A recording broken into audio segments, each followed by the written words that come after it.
Okay, picture this. You have been waiting almost a decade for a game that everyone swears will change gaming forever. The trailers look insane. The hype is unstoppable. Even Keanu Reeves himself is standing on stage looking at you, saying you are breathtaking. And then, launch day comes, and what do you get? Glitches, crashes, quests that don't work, consoles practically melting down. That, my friends, was Cyberpunk 2077, a game that promised the future, but delivered chaos. So how did the most hyped gaming years crash this hard? And how, after all that, did it actually climb its way back?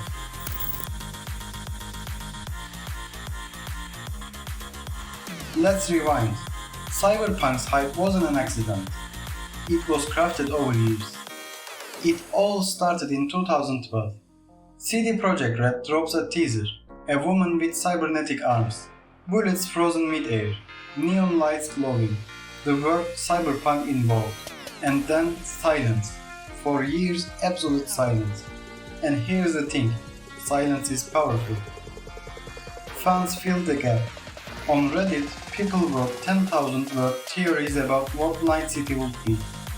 On YouTube, creators made everything we know so far videos, even though we barely knew anything. Then in 2015, The Witcher 3 released, and it wasn't just good, it was groundbreaking. CDPR became the golden child of gaming. They had this gamer-friendly image, no DRM, free DLCs, constant support. People literally said, CDPR will never screw us over. They are the good guys.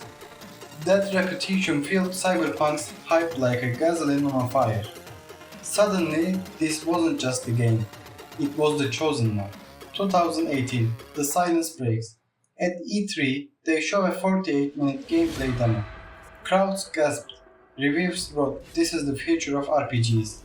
It looked like GTA in the future, but with RPG depth. Every NPC unique. Choices that mattered. A world that felt alive. By 2019, hype reached maximum overdrive.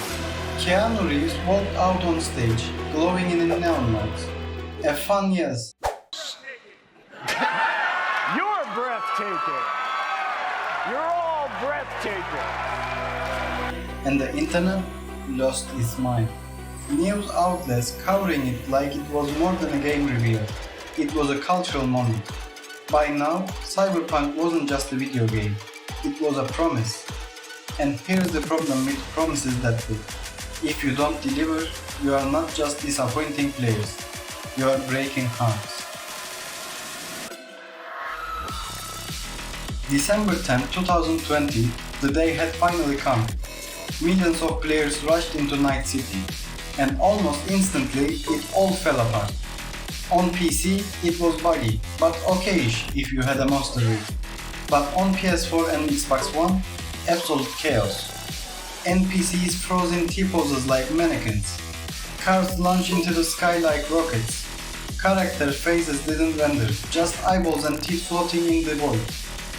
Quest lines collapse mid-play, and crashes every 20 minutes. Reddit filled with clips, Twitter exploded with glitch compilations. YouTube was flooded with Cyberpunk fails videos. At first, it was funny. Watching a motorcycle shoot hundreds of feet into the air was hilarious. But then reality set in. This wasn't just a few bugs, it was the whole game. Some players couldn't even start the game on PS4. Others lost entire save files to corruption bugs. Forums were filled with people begging for help, only to be told, yeah, that's just how it is right now. The backlash was instant. Sony pulled Cyberpunk 2077 from the PlayStation Store, an almost unheard of move for major AAA title. Microsoft expanded its refund policy. Steam was overwhelmed with refund requests. Refund estimates topped 250,000. CDPR admitted they had set aside over 2 million for refunds, just the start of financial bleeding. And yet, here is the irony. The game sold over 13 million copies in 10 days. Hype had done its job.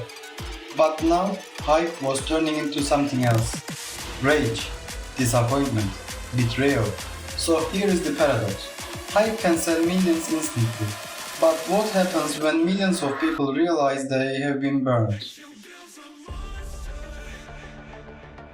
CD Projekt Red tried to contain the damage. They released apology videos, they promised patches, but the trust already gone. Inside the studio, morale tanked. Developers admitted in interviews that internal bug montage videos existed before launch, proof that management knew the game was broken. But deadlines, shareholders' pressure, and massive hype machine forced to release anyway. The media was ruthless, and the community torn apart. Some demanded refunds, swearing they'd never trust CDPR again. Others defended the studio, saying they gave us Witcher 3, let's give them time. But here's the question, when you lose trust this big, can you ever really win it back? Here is where things get interesting. Because CDPR didn't give up, patch after patch rolled out. Update 1.5 in 2022 finally stabilized the game on consoles. Update 2.0 practically rebuilt the game from scratch. AI was smarter, combat felt tighter. Cyberware upgrades mattered. The police system was finally functional. Then came Phantom Liberty in 2023, Idris Elba as Solomon Reed, a gritty, new storyline in Dogtown, a whole new relic skill tree, branching endings that actually felt impactful. Critics praised it, players called it redemption. At the same time, Netflix dropped Cyberpunk Edge Runners, and suddenly Cyberpunk wasn't a meme anymore. It was cool. The anime exploded in popularity. Fanart flooded Twitter. Cosplays filled conventions. Steam charts showed a massive spike, hundreds of thousands of players diving back into Night City. Reviews on Steam flipped, from mostly negative at launch to very positive by 2024.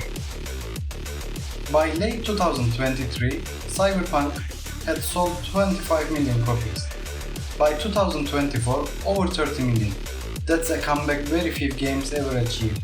But here's the thing, it wasn't cheap.